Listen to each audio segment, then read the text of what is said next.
川和习近平通电话，中国讲台湾回归中国是国际特殊，行政院刘德英台表示这是无可能的代志。市面18项化妆品有苏丹红，是由需要求撤销。台南卫生局去稽查其中一间公司，封存6000件产品。中华有宠物业者拄到诈骗欠钱，就甲猫仔照顾甲食凊彩，依照动保法处分41只猫送收容所安置。观众朋友大家好，欢迎收看11月2日公司台记台中岛新闻，我是陈一。国内严重苏丹红化妆品是由需要公布18项产品，要求限期销毁。其中也有台南的业者，台南卫生局昨去稽查，现场封存约6000支护臀膏。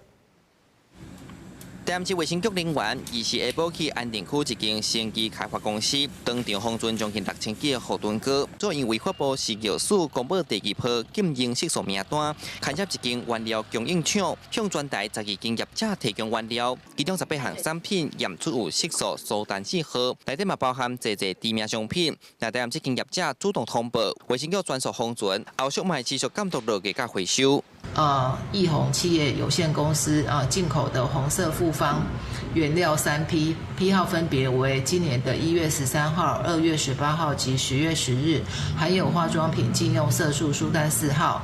卫生局接获讯息之后，立即针对台南市的名单进行查核。台南的业者讲，这项产品是委外代工，原料是新加坡原厂，目前对方背货无添加苏丹红，也提供 SGS 检验报告证明。经过了解，当时台湾也未建立针对化妆品内底苏丹红的检验标准。虽然业者甲代工厂拢尽力要找证据来证明产品的安全性，不过受到现行检验机制限制，到今也无都提出明确证明资料。台湾那时候都还没有制定化妆品中含有苏丹红的检验方法，所以台美检验是用食品的检验方法去做的。那检验报告出来之后，代工厂其实也很积极的，在11月4号的时候主动联络食药署这件事情，但是食药署跟他们的反应是，他们不接受食品的检验方法，所以我们现在需要等化妆品的检验方法出来之后，我们才可以送验。那这批护臀膏是2021年上市，业者10月中接到通知，主动落价，并讲落买一批6000支，并无留去市面。业者嘛讲，无论消费者当时买，公司会当专业退费，积极承担责任。记者苏台南采访报道。高雄大社区中华路甲自由路口，短短50公尺内，都有10外间水沟仔挂，而且拢做伫咧路中央。当地议员讲，这水沟仔挂，互车搞来搞去，已经立落去啊。赛车经过，这车个空空险。副市长已经答应啊，会要求3个月来改善。已经甲速度放慢的车辆驶过水沟仔挂，也是共款现的险气哭哭叫。高雄大社中华路接自由路这个路口，对西洋顶开始短短50公尺，都有10外个水沟仔挂，而且拢是走伫路中，行4、5步都撞到一个。虽然毋是主要道路，不过出入车辆真正多，长期货车搞来搞去，有的已经立超过4公分深。民众讲这段路真危险，来到车拢爱特别细致。水沟挂真正伤济伤悍嘛。对啊。来到遮，你家己会特别做啥物安全的维护无啊？就骑卡板的隔边啊。尽量喺狗仔挂这个轻互怪互白较好啦。安尼较安全咧，骑奥多巴咧骑啊，较袂偏啊，较袂冤啊，较袂路啦。骑车爱闪，赛车爱慢，拢是惊撞到窟内的危险。议员讲，这条自由路较早是灌溉到坎挂来做路，这个水沟挂拢做伫路中，规条路搞甲坎坎坷坷。有民众骑车经过，挡甲物件飞飞去。伊顶个月找相关局处来回勘，不过水利局甲道工处塞来塞去，甲单拢无叮当到，安尼咁着。开车想要开坐云霄飞车的，这个。百姓拢有咧反映，反映的时阵叫恁来回勘，一局我来等你局安怎，我就爱等你安怎，百姓要看的是讲，紧甲问题解决啦，唔是你讲伊讲你啊。有3个月内把它处理好。就按照您的这个指示赶快来办。这个是对于居民的保障，而且目前这个地方呢，出入人口也蛮多的，我们也不堪有任何人有任何的损伤。副市长答应会要求水利局甲道工处3个月内完成道路改善。议员认为，若是无法度随做，上无爱先甲路面整好平，保障民众的用路安全。记者看下朱超用高雄场报道。中华有宠物业者互检举，讲伊无好好照顾猫。动物防疫所去稽查，这环境有影真阿杂，而且这猫嘛破病啊。业者讲伊是拄到投资诈骗，实在无钱个照顾啊。动物防疫所是依照动保法处分，嘛甲现场41只猫带转去收容所。一只猫仔放关伫笼仔内，但是喂猫仔精神无好，甚至佮破病。中华一个喂猫仔宠物业者，互民众检举疑似不当饲养。业者表示，因为拄着投资诈骗欠钱，厝嘛要互拍赔落，实在无法度佮照顾这猫仔。AI 智慧投资的，我是投资大概第3个月就不见了，1个月至少都快要10万块的饲料费啊，就是一直在借钱啊。中华县动物防疫所接到民众检举，前往稽查，现场环境垃圾，有的猫仔目睭甲呼吸道拢有感染的情形。业者表示，家己已经无法度佮负担照顾猫仔的费用。中华动防所依照动保法，罚业者15000至75000，嘛甲现场41只猫仔全部带转去收容所安置。为饲主曾因遭朋友诈骗，无力负担动物费用，而无法于限期内改善。本所同仁考量动物福利，并避免猫只健康情形恶化，将猫只41只没入，送往本县流浪狗中途之家办理收容照护。中华动物防疫所表示，已经协助业者申请结束营业。目前41只猫仔拢安置伫中华收容所，会阁安排必要的健康检查甲治疗，完成绝育甲注射疫苗，等猫仔状况稳定，才会开放领养。记者杨淑晴中华报道。高雄有民众骑奥多摆骑伫咧路里，煞有芳软入去伊的安全帽仔内底甲顶，害伊只蕊目睭睁歪歪，疼甲铁袂开，引发芳受影，险险啊都青霉。今年25岁工作者头盔伫机器顶悬，互医生详细来检查目睭恢复的状况。因为1个月前伊来挂急诊的时阵，正蕊的目睭是生做安尼，规个睁歪歪，完全天袂开。工作者讲，迄时伊下班对高雄骑奥多摆要转去屏东，骑到半路，目睭疼甲挡袂牢，安全帽摕落来一看，内底竟然有一只灭芳的尸体，惊一个赶紧去看医生。就是你会吓到，因为你这辈子没有想过会有蜜蜂跑进安全帽这件事情。对。那看到那个针呢？其实当下很痛，你没有很认真去看到针，你也不敢摸它，你就觉得现在什么时候不要做，就是马上先去看医生。因为我们这位挡下来就比较几率比较小，可能是他那时候运气比较好吧。民众听到当事者是戴全大式的安全帽，搁互芳走入去顶着目睭，也感觉伤害。医生讲，患者来求诊的时阵，芳针也搁掉伫咧目睭皮顶悬，正蕊的目睭已经天袂开，视力降到剩0.7，已经正做芳受影。因为芳针内底毒素多元，民众会有啥物反应黑暗算，较严重的甚至会青霉。医疗团队也随做紧急处理。主要是判断是蜂毒已经开始在局部产生反应了，那于是马上给他一些口服药抗生素啊、利尿剂啊、一些止痛药啊。那治疗5天之后，慢慢的他眼睛终于可以慢慢动了。工作者透过食药点目药水来治疗，现在目睭已经完全恢复。医生提醒，目睭走物件入去，若是感觉点点，千万唔通揉，爱目睭刻刻用目药甲垃圾排出来。不过若是无改善，一定要随去互医生看，才袂愈拖愈害。记者看下做顾朝阳高阳仓报道。来关心天气，东北季风变强，今仔日就变较冷啊。下暗到明仔载上寒可能会落到14度。医生嘛提醒，温度若降1度，心脏塌去的比率就增加2.6%，尤其是血糖、血油甲血压较悬的人，就要特别细致。未来会有2波的东北季风影响台湾，第一波影响到拜五，上寒的时间伫咧拜2暗到拜3，各地温度伫咧14度至18度。过来第2波就是礼拜，温度会搁较降。气象署提醒，最近温度会起起落落，民众底衫唔免完全收起来。在北台湾这边的话，有时候白天是感觉上比较像是比较温暖的天气，但是呢，在东北季风影响的期间呢，白天的气温回升不明显。那至于在中南部的这一带的话，白天的高温都还是可以来到25度以上，其实感受上面是比较温暖的。那早晚的部分，各地都会下降来到20度，甚至到15度。有心脏科医生提醒，最近透早、透暗温度真低，日时暗时温差真大，这款变化也让心肌塌的几率大大增加。根据国内研究指出，若是温度每降1度，心肌塌断的比率就会增加2.6%，尤其是高血糖、高血油、高血压，有3悬的时段是高危险族群。天气寒的时阵，食会较油、较重咸，所以这款时阵血压有时阵较歹控制。咱若血压控制无好，定定讲咱心脏的一寡问题就会走出来。医生也表示，天气变化大的时，就要斟酌身体变化。若是出现心脏痛、喘气困难、流沁汗、疲劳的情形，可能就是心梗塌。若是镜头超过10分钟，就要随叫救护车。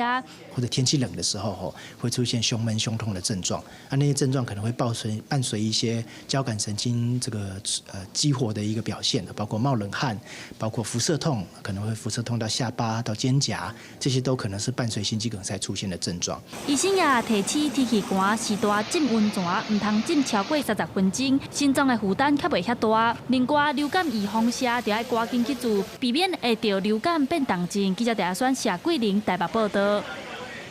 屏东夜市有家友专门偷摕关钱扣甲的蓝山，受害单大部分拢被报警察。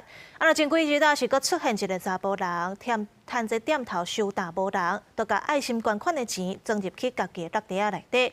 警方调监视器抓到人，提起店头收大了后，爱甲钱收好好势。2半暝要4点，一名查甫人行挖进无人的档仔，手伸出来开始敲，去敲到关钱的箍仔，甲箍仔摕起来，蓝衫仔倒出来，最后甲钱放入去家己的落地仔。代志发生伫屏东夜市，因为有的店头有放爱心关钱的箍仔，因为金额无济，就无特别收起来，煞变成家友的目标。就是像杯子什么的就放下面啊。然后捐款箱也是就顺手就是放下面，因为捐款箱那个阿姨那个固定一段时间会来收捐款箱，对，那的零钱里面的钱都全部收刮走。最近可能刚好有可能不知道是不是同一个人，但是就是知道有人就开始就像翻箱倒柜这样斗法，很麻烦。这个里长表示，其实屏东夜市的店头拢知影附近有家友，有时阵家友找店头讨，因会摕一寡蓝衫仔，互家友食饭，当做善事。不过最近发现，有的家友会趁半暝仔收拿无人，黑袂晓，甚至会去拍开徛家的门，互附近的民众感觉不安，落尾决定报警。24日晚间发现张贤行迹，当场带回说明，全案依窃盗罪嫌，移送屏东地检署。警方看监视器了后，第2时暗时巡逻，抓到一位35岁姓张的查甫嫌犯，偷摕裤仔内底大约560块。警方提醒夜市档仔甲店头伫收单了后，现金和关钱的裤仔爱收好势，避免互人偷摕去。记者柯炳哲，屏东报道。来看嘉义市的日国家纪念公园，咧起的时阵是开卖10亿，不过有民众投诉讲，这风台过到大拢也未整理好势，内底嘛无老人、囡仔使用的设施。有议员认为，这政府干那变水电甲清洁的费用，无尽到管理的责任。因为风台长期的手机等要修理的电火，民众向议员来申请，嘉义市日国家纪念公园内底的树仔，有的为风台倒去到大拢无复原。而且公园内底只有一项运动设施，阁设置伫路边，实在无符合附近社区的需求。日时吼，拢无人，真正拢无人，因为伤热。咱遮吼主要是讲树仔伤少，风台了后吼，有的树仔断去，政府拢无个继续种新的树。设备的维护也是经常性，包括它的照明，包括设施有损坏。那我想我们都会在第一时间的来做恢复。议员表示，监察院伫2022年的报告指出，这个纪念公园市府逐档干那变水电甲摒扫的费用，但是煞无在咱空间活动的预算，因为市府无用心经营这个国家级的纪念公园。监察院审计报告有提到，我们有一个展览的空间，可是审核报告也提到说活动非常的缺乏，甚至曾经有一年365天只有10几天有使用。我们也会再来研议说，是不是我们的这个空间把它恢复之后，是不是能够评估有一些民间的社团能够来跟市府合作，我们能够做委外经营的部分。市政府建设处指出，因为是国家级的纪念公园，要设定囡仔耍的所在，也是运动的设施，会搁甲28相关单位搁有在地民众来讨论，希望让这个纪念公园符合市民的期待。记者林慧婷嘉义报道。行政院已经成立运动部啊，不过伫咧宜兰县目前敢若有教育处的体育保健科，副院长就提出联署，要求成立运动局。不过县府表示，这编制原件无够，要成立有困难，不过会伫10天内先设筹备处。今年全国运动会宜兰县摕到13块金牌，代理县长林茂成表扬优秀的选手。因为今年的成绩，甲去年17块金牌比是退步。基专业认为宜兰的体育补助资源无够。捌伫杭州亚运摕到轻艇金牌赖冠杰，伊讲若摕到全国运金牌，宜兰县政府本来奖金比外县市较少，选手较袂留伫咧宜兰发展。云林还有屏东，他们的奖金都是一次金牌都是30万。像我们宜兰大概这样子。哇，20万，从民国88年到现在。屏东有成立运动发展中心，他今年全国运就得到全6都以外的第1名。宜兰县体育会也讲，宜兰的体育资源无够，造成亲像在地体操选手李立凯、桌球选手林文如，拢走去外县市发展，甚至伫全国运也拢代表外县市参加比赛。这么中央已经成立运动部，补助经费也增加，宜兰应该赶紧成立运动局，争取补助加资源。整个体育的一个，这个应该不是 yes no 的问题啦，而是整个组织编制应该要进行检讨。县府讲，因为组织编制员也无够，无法度一时应用，而且在违法修法，各单位增加经费，员也需要增加。这么是发文向中央争取组织员编制扩编。才有法度成立运动局，因过民代无认同。拜托咱林院长啦。副会长陈汉章25这时阵联合议员向林茂成递交联署书，希望县政府唔通拖沙，赶紧成立运动局。县政府是讲10天内会先成立筹备处。记者综合报道。来看国际新闻，美国总统川普和中国国家主席习近平昨暝通电话。中国这边讲，习近平有甲川普强调，台湾回归中国是战后的国际特殊，佮讲美国嘛理解啊。不过，伫咧川普本的内容是完全无看到台湾2个字。咱行政院长德英台表示，台湾主权独立回归中国是无可能的。继续10月南韩川习会了后，美国总统川普甲中国国家主席习近平立时搁通话。川普随后发文表示，2个人进行真好的通话，讨论陆欧芬太尼黄豆的议题，也讲家己会伫明年4月访问北京，也邀请习近平访问美国。The call, it lasted about an hour, and it was a very positive call. The focus of the call was really Russia, Ukraine did come up, but the focus was mainly on the trade deal that we are working on with China and those relations and how they are moving in a positive direction. 对川习通话内容，为川普到北京拢无提起有讲到台湾，也毋过中国官方媒体新华社指出，习近平向川普强调台湾回归中国是二战了后国际特殊重要的部分，佮讲美国理解台湾问题对中国的重要性。华尔街日报报道，这摆是由习近平主动打电话给川普，将焦点放在台湾议题，也毋过川普将话题转向乌克兰。中华民国台湾是一个完完全全的主权独立的国家，2300万的国人没有回归的这个选项。中方在新闻声明中再度蓄意片面扭曲我国主权地位与相关事实，最主要的目的就是企图胁迫台湾。然而，这些文件以及联合国的相关决议都没有决定台湾的最终政治地位。行政院长德英台强硬回击中国，外交部是强调，咱国驻美代表处密切关注美中高层活动情形，佮甲美国保持沟通。总统府伫中道结果进前无相关回应。公视新闻采访报道。中国和日本的关系是愈来愈紧张啊！咱外交部表示，高市早表的台湾有事论，也无代表日本会协助防卫台湾。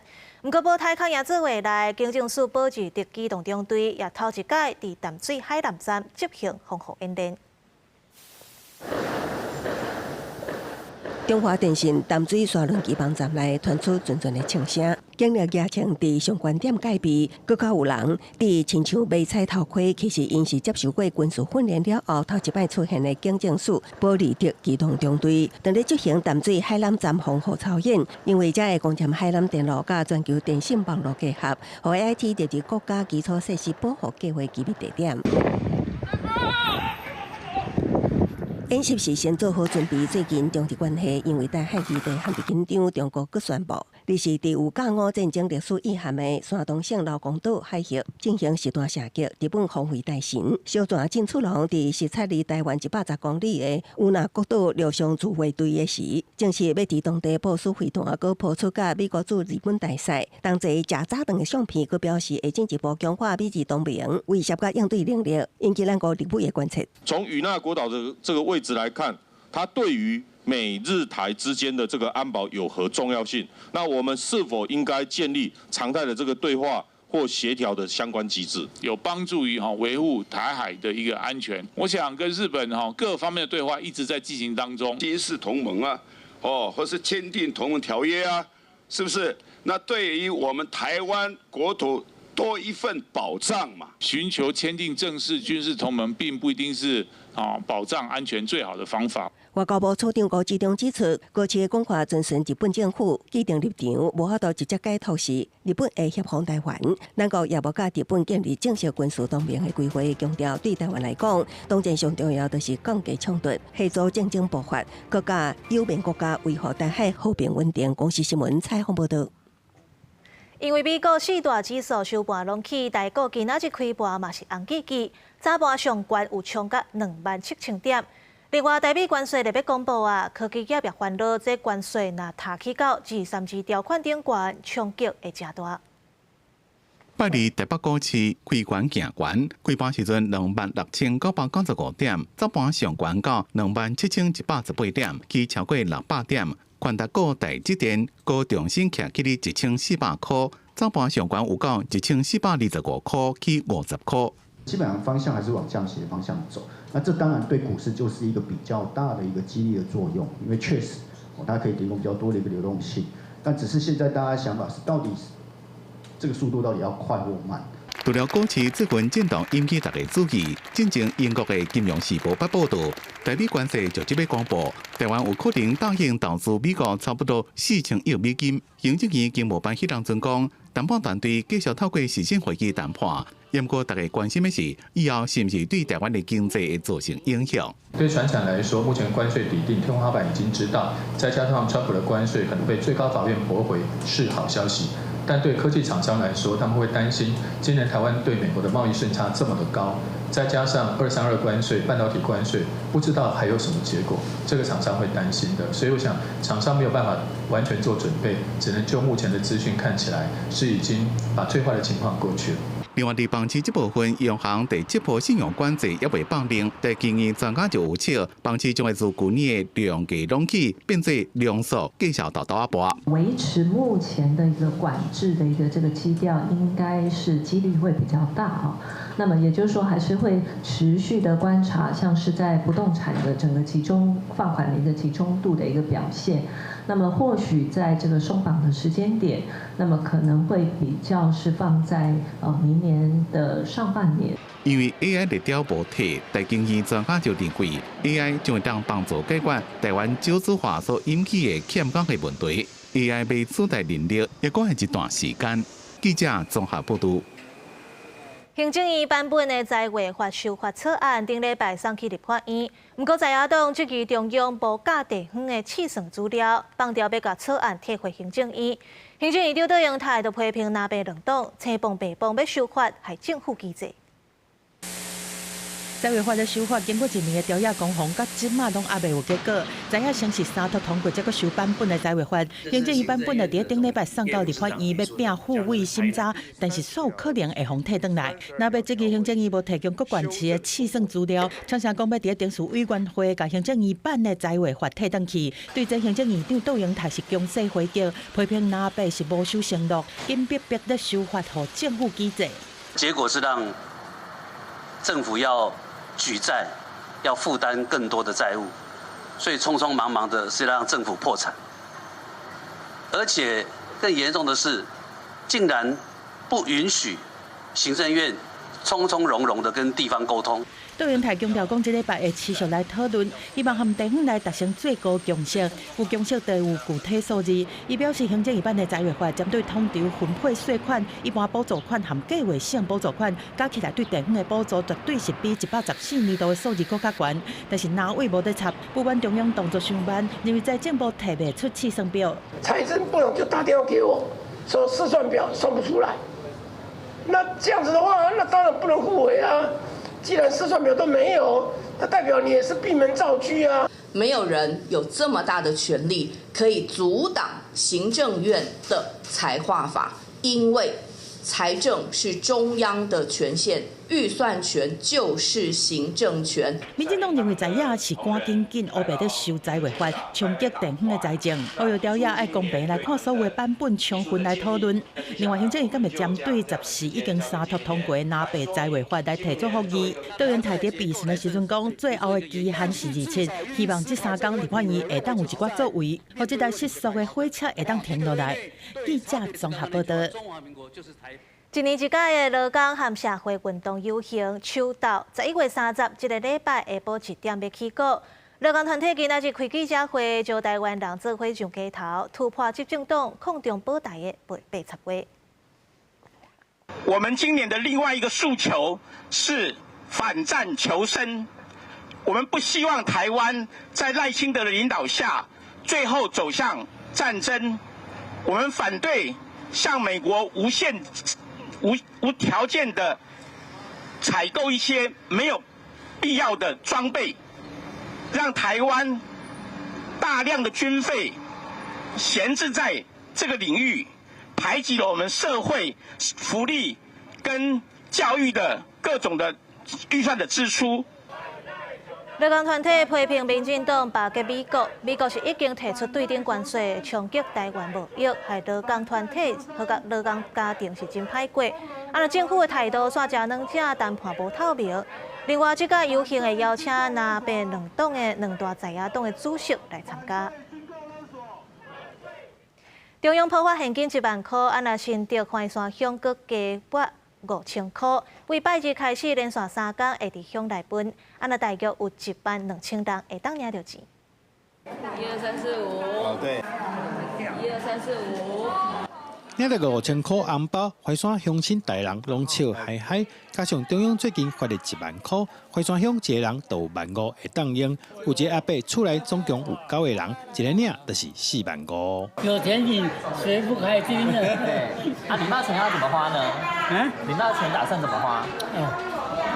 去花5天1饭店，最起码是不是多了5000块，我们可以买很多日用品。新冠怀山乡因美国关税甲汇率的冲击，拜日开始连续3天，发予乡亲一人5000块的生活补助金。有资格领的人，拢总有12000人，差不多爱开6000万的预算。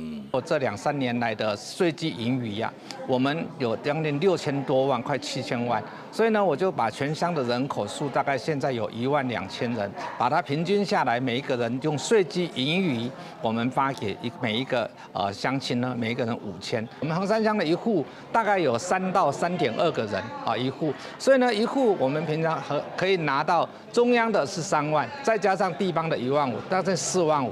我相信这4万5虽然说对某些人不是多，但是呢，对我们乡下人讲，这个45000块至少可以让他们过1年的水电瓦斯等等。其实怀山乡第4年前特别因为新冠疫情，一人发1000块的纾困金，过当年是各发一人2000块，今年各发5000块的生活补助金。有人轻生，别人挂心财政的问题。记者刘君和新竹报道。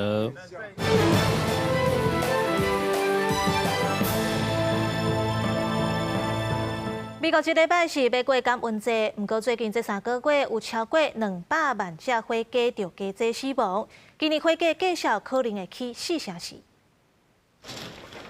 感恩节就要到啊，家家户户团圆，大家无用咧传食的甲火鸡的料理。不过过去3个月以来，美国已经有超过200万只火鸡因为禽流感相关的疫情死亡。无论是鸡也是内容减少，伫密西根州圣里曼镇饲鸡鸭甲火鸡的农场算是较好运的，伫遮无出现病例。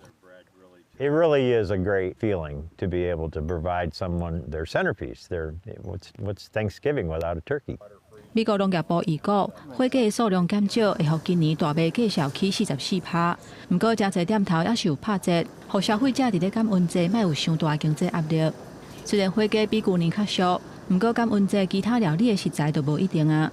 亲像对进口更材加扣的关税，就致使罐头食品起价。 伫密西西比州就有教会咧分感恩节食食，内底有菜色、果子甲肉，也有感恩节一定爱食的火鸡等等。So grocery prices are up 2.7%, and roughly speaking, for most products on that holiday table, prices are going to be somewhat around the same level that they were last year, a little bit higher. 甲等咧台火鸡来比，这两只为北卡来的，红选做白宫传统活动的特色火鸡，因都加真好运。 而且已经去到华府大饭店。These birds were socialized to endure the bright lights and the cheering crowd, and of course the day tomorrow when they get to meet the President of the United States. 接落来，这两只火鸡会得到最高荣誉，由总统川普亲身来赦免。1989年，美国总统老布希头一届正式宣布赦免火鸡，予因被封掠去台，正做饭桌顶的食食。因会当伫咧农场生活一直到老。这个传统有一个讲法。 讲上早是伫咧1947年，杜鲁门做总统的时阵，农业团体送火鸡去互白宫的宣传活动。不过，苏当时并无赦免的仪式。公司新闻黄文亮编译。美国总统 Trump 上任了后，就开始算总效，包括指示司法部甲前 FBI 局长、甲纽约州的检察长起诉。不过，这两案拢踢到铁板啊，去互联邦法官驳回。Trump 嘛随普文批评这两个人罪大恶极，一定要上诉。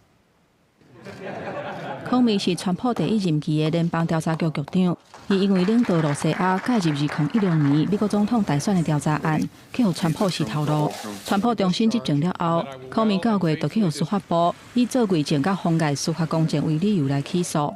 迄那纽约州检察长詹洛夏，捌伫2022年以诈欺罪甲川普起诉，10月互指控银行诈欺，还佫有甲金融机构讲白贼。 司法部头一个接手承办的检察官希伯德，因为查无证据，无愿意继续办理来辞职。了后，司法部长邦德就任命前白宫的助理哈里根来承办，成功把这两件刑事案件送去联邦地方法院。法官9月20日判决是专案驳回，因为承办的代理联邦检察官哈里根任命无效，对科米甲詹洛夏的起诉，拢是属于行政权的非法刑事，所以甲伊撤销。This case mattered to me personally, obviously. But it matters most because a message has to be sent that the President of the United States cannot use the Department of Justice to target his political enemies. 詹洛夏发声明讲，这项胜利让伊感受到鼓舞，接落来会逐工继续为纽约市民来奋斗。也若川普伫社群媒体铺文，讲这两个人是十恶不赦，佮讲正义就要随讨着公道。司法部长甲白宫拢讲会上诉到底。 Because Lindsay Callaghan was legally appointed, and that's the administration's position. Callaghan is an excellent U.S. attorney, and shame on them for not wanting her in office. 除了科米甲詹洛夏，川普的前国家安全顾问普顿，顶一日嘛防指控涉入机密。国防部嘛当伫咧考虑要甲拍影片呼吁军队遵守宪法，莫执行非法命令的民主党参议员凯利送交军事法庭审判。公司新闻王慧文编译。 来看个前黄主角伫咧色情网站创意书房被上称第2小性影片，一审判刑8个月。那二审呢是认定伊已经甲全部的受害者和解，嘛提供赔偿，有弥补的心意，所以甲改判1年6个月，加罪4年，专案也会当上诉。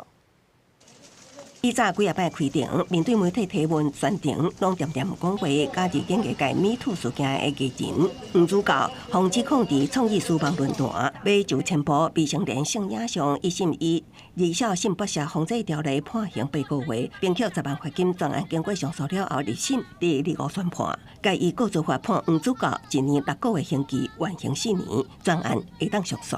被告先前没有因为 犯罪受有期徒刑以上刑之宣告，且与37位被害人都已经达成和解，给付赔偿完毕，被害人也都同意给予被告缓刑的机会。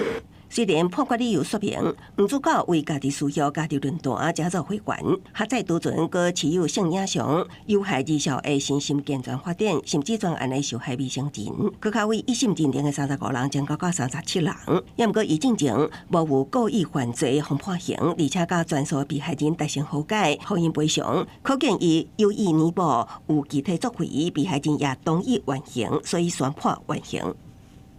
我们希望这个案件的结束是被害人疗愈的开始，也是我们台湾社会对儿少保护的重新开始。这个结果某程度也凸显了我们现在的法律对于要遏阻这一种的性犯罪的数位的性犯罪，可能还有不足之处。早伫宣判前一日，黄主角的律师就发布声明，表示黄主角已经成立协会，得到谅解，也已经甲所有的被害人和解。不过被害人数其实是超过37人。好记定说明，部分无法度辨识身份，也毋捌报案，所以退回检方另外侦办。公视新闻采访报道。11月25是国际终止妇女受暴日。根据调查，5成8查某医师伫咧工课场捌拄着性骚扰，不过却干那4.6%的人捌提出申诉。民团就呼吁政府要重视医界性骚扰的处罚机制，也要建立申诉管道，公开资讯。医界性暴力零容忍，预警惩戒不能等。各大医师和妇女团体25早起是联合召开记者会，呼吁政府正视防指控性骚扰医师的监控和登记机制。因为根据台北市医师职业工会在去年做的医师工课场性别友善调查，有高达5成8女性医师在工课场拢捌拄到过性骚扰，但是申诉率是干那4.6%。这当然可能也是跟刚刚提到的一些权力不对等啊，或者是一些法律施行上的困难有关哈。除了医疗院所申诉机制无够透明，卫福部今年8月设立的医师人员性别事件资讯专区，内面的资讯嘛无够齐全，而且顶届启动伤过慢，处分嘛伤过轻，现行制度就敢若是保护的雨伞，恐惊会互被害者和唔知影的民众，同时间拢伫受害风险内面。有狼医其实事发后他更名一次，甚至还有更名2次的这样一个情况。他在现行的保护伞下，他曾经犯下的罪行其实是被隐匿的。社会局如果有接到这个性骚的案件的时候，会在第一时间点就提供给地方的卫生局，好，那由卫生局来评估启动所谓的医师惩戒处分的作业。民间团体建议卫福部应该把性平防治的成效来纳入病院的评鉴，而且完整写出医师人员涉性平的资讯，定登记指引和主动通报监督等4大诉求。对这卫福部回应讲，目前医师人员性平事件资讯专区是先连结2023年的性平3法修法了后的相关案件，另外修法进前的案件，目前等和司法伊咧协调要进行判决书资料的收集。公视新闻综合报道。顶一日连续有2个高中老师行底路，全高中认为这是因为即卖投诉机制，医师老师卡袂到，就互家长甲学生投诉。那今日起校事会议调查，拢是2个月时间起跳，身心真疲劳，呼吁政府应该爱检讨定数。顶礼拜，新竹有一间高中传出老师伫咧学校写落楼不幸过往，悲剧毋但即件。顶日啦，屏东有一间高中也有一位老师，技术工课压力受大，伫咧处理行底路。拜二全高中开记者会，不满地方官员拢是以个别事件，或者是讲案主有情绪困扰来推卸责任，根本就无要解决问题。教育部完全对这些事情，并没有任何的一个表示。那我们看地方官员呢？都是急着在澄清这是个别事件来推卸，并没有去了解现在教育现场的3高现象。根据教育部的统计，老师行底路的案件是一档比一档搁较侪。4年前8人到2年前已经来到19人，加2倍。全高中认为这和投诉的机制有关系。根据改评考核办法，学生家长若是感觉老师的做法无妥当，就当甲老师投诉。若是进入校事会议来调查，就是2个月，互老师的身心拢真疲劳。讲较大声啦吼，叫学生补写伊的物件，你嘛去用投诉。所以即摆投诉吼，以即摆法律来看，你啥物代志拢爱用这个制度，啥物代志拢爱调查，老师就免教。全高总认为，教育部应该爱修法全面废除校事会议，检讨规个处理方式，减少老师伫咧工课上的压力，避免老师和学生伫咧教育现场继续受制度伤害。记者查选谢桂玲台北报道。高雄市府要甲左营国中的旧地址申请改做清代的教研中心，引起团团抗议，要求绿地就要保留一成。市府强调，这都市计划拢依照规定进行，交予委员公正审理。专案经过讨论，决议先交予专案小组检核，提供意见再来处理。守护原子台绿地景观，守护左营军港国防安全，守护左营军港国防安全。华口号要求适合连地台的绿地景观，也要求左营军港的国防安全。因为高雄市政府申请，甲左营连地潭边仔的旧左营国中变更成做清代的教研中心用地。国都署25进行都市计划变更大会，团团抗议，认为这个案件造成绿地过度损失，要甲绿地保留率10%列入计划内面。我们希望他不要说一套做一套，他答应要留下来给全民的绿地，就应该放进都市计划的都市设计的这个准则。跟一些相关的规定，官团也批评左营军港边仔土地，官老竟然拢无限权，可能会将这敌军进驻的观点危害国安，要求计划退回小组会议讨论。国都署也派人去接近证书。是不是等一下你们就直接上去做简单的一些诉求之后呢，就讨论决定？它其实在整个建筑设计上面，是保留很大部分的绿地，左营军区旁边的这些住宅，因为它早期也都是军方的眷舍啦，限高的部分其实基本上就是尊重军方他们的规定啦。对团团的意见，高雄市政府讲，清代答应会保留旧左营国中内面的老树仔。这项计划要求学校用低密度加公园化的共用设计，维持绿地使用，案件交予委员公正审理。记者综合报道。因应气候变迁，有立委和民团呼吁甲减食肉改做加食菜和7分熟2倍，加入去学校中道等甲教育内底，让学生唔但健康，嘛建立减碳的观念。气候变迁已经是全球危机，为着减轻气候变迁引起的灾害，立法委员和民团呼吁，各县市应该来推动学校无肉节。民团表示，目前台中、台南有伫学校中道等驻地条例列入去无肉，所以希望其他县市嘛当比较办理。这个是台中市现有的营养午餐的这个自治条例。那我们再来看台南市的现行条例，同样的也有这一条，在第6条也有一样，是为建立及落实环境保护意识，学校应配合推行每周1日蔬食那这个是现行条例另外，民团也建议教育部要将加团7分熟2倍当作主食的观念和好处加入去教育内底，让学生会当了解减碳唔但为着健康，也对气候真有帮助。教育部是回应讲会加强宣导。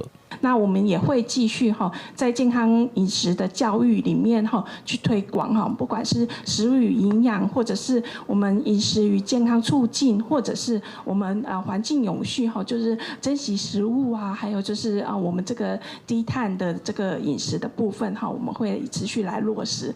立法委员表示，希望各县市会当无分党派，斗阵合作，推动学校1礼拜1天无肉节，也建议先加入学校中道等驻地条例，为学生打造健康永续的未来。记者陈心彤、曾俊佑台北报道。内政部消防署特种搜救队今仔日伫南投举办2025年国家 MRT 搜救犬能力认证，副总统萧美琴有到现场对搜救犬甲救援人员表达感谢。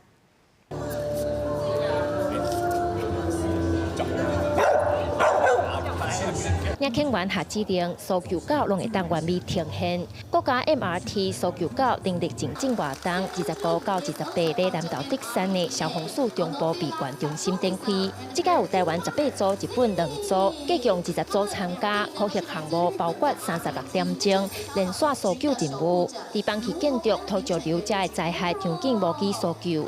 消防署特种搜救队强调，搜救狗必须通过 IRO 初级考试，2届中级考试，而且在8月以内通过高级认证，才有资格参加 MRT 认证。用狗力解的方式去跟他好好的沟通训练的话，其实各个科目都是有办法突破的。好，了解我们的林选员，谢谢。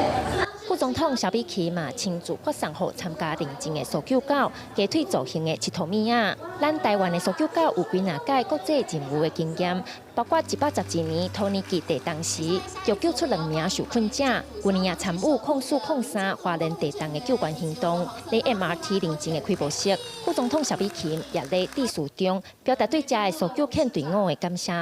谢谢每一位领犬员、每一位教官、志工，以及我们所有的汪汪队伙伴，再一次致上我最深的谢意以及敬意。你们是国家最坚定的力量，也是我们人民最安心的依靠。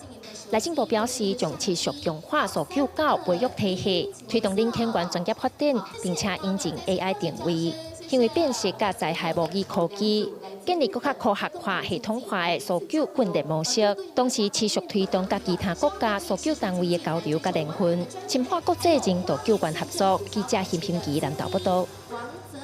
国内非洲地这疫情控制掉，不过进前禁运禁毒的期间，有加出30万只猪无送去猪走，所以1公斤的价销即马是降到90块左右。饲猪协会就呼吁民众会当加食猪肉到小头。这个用台湾猪肉做的卤肉甲红肠，看落是真好食。第二日国内爆出非洲猪这疫情，目禁台禁运15天，恢复产销了后，生理敢有慢慢的恢复。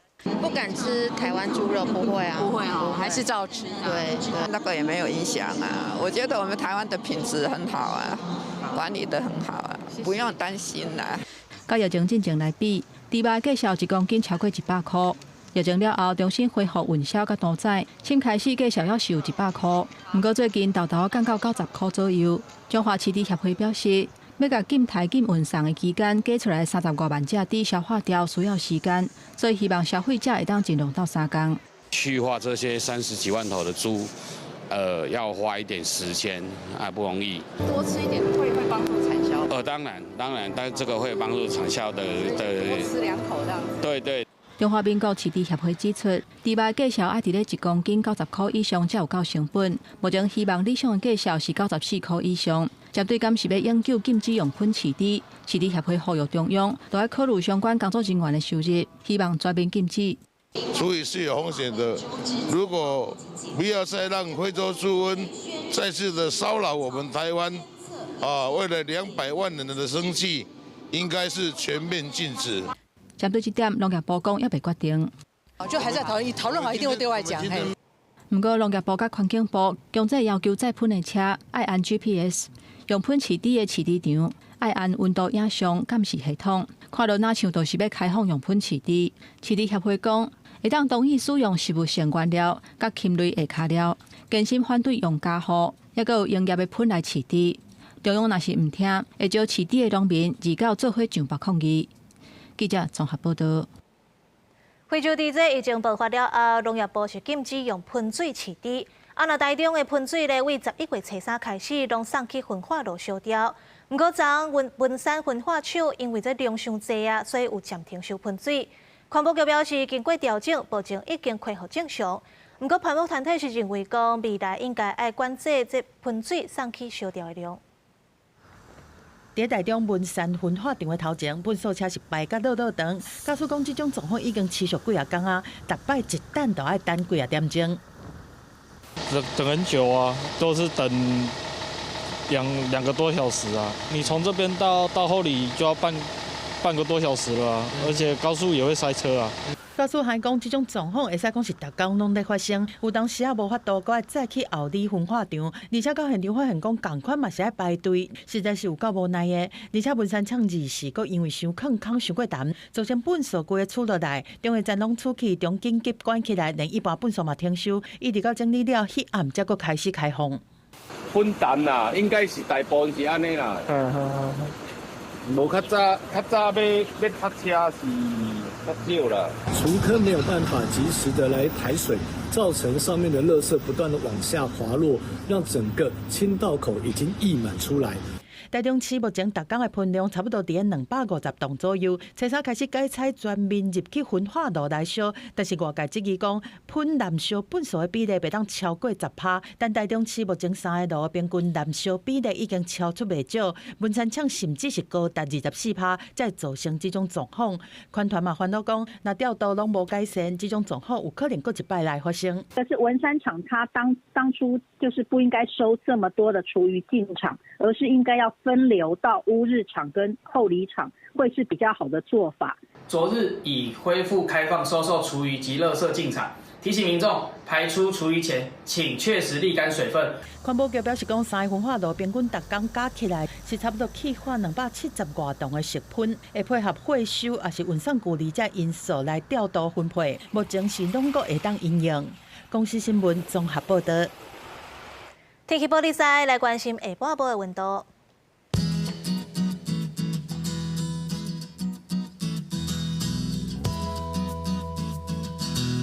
北部地区18度到21度，中部地区17度到24度，南部地区20度到27度，东部地区18度到25度。外岛地区16度到22度，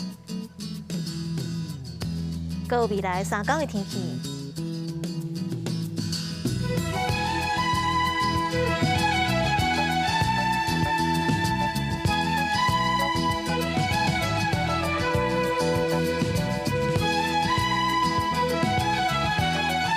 感谢你收看今仔日的中岛新闻，我是陈燕珍，明仔载同这个时间咱再会。